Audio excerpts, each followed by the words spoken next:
Okay, folks, we are recording, so what I suggest is that you just start, and then we'll have it anyway.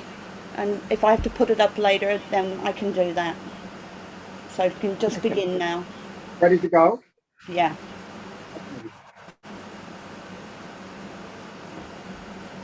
Okay, can you hear me? Yes. Well, welcome to Politics in the Pub, and sincere apologies for being late in starting. And for that reason, I'm going to cut the introduction make it as brief as possible. First of all, I'll acknowledge the Eora people of the Gadigal people of the Eora Nation, and we acknowledge their stewardship of this land in the past, now, and as a legacy for the future. Incredibly important topic tonight: courage in public life.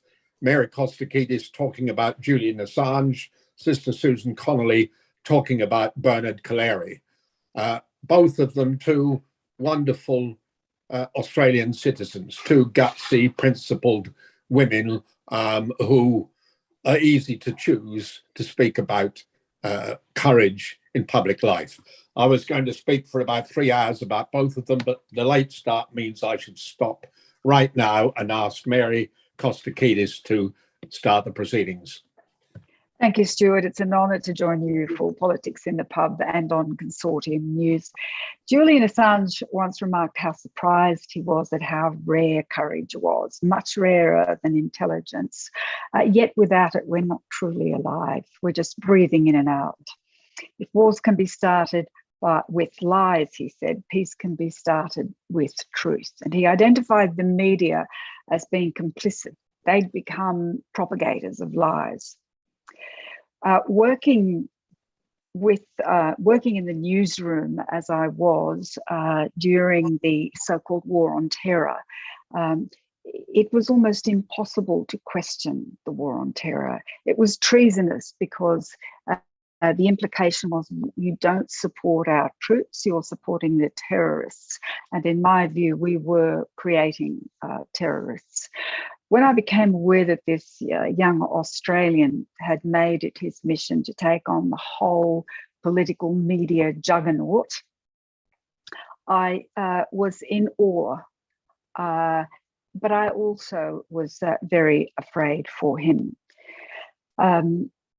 He was without a doubt brilliant and courageous, and he was going to apply that brilliance and courage in an attempt to make the world a better place.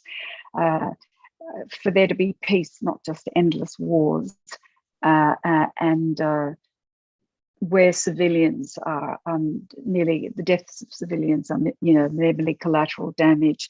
So, having set up a way for whistleblowers to upload material anonymously, he soon attracted, of course, the biggest cache of leaked material ever, and set about establishing another first, a collaboration with media organisations around the world and a network of individual experts around the world to verify the authenticity of the documents and to assist in the redaction of names and to identify and write stories.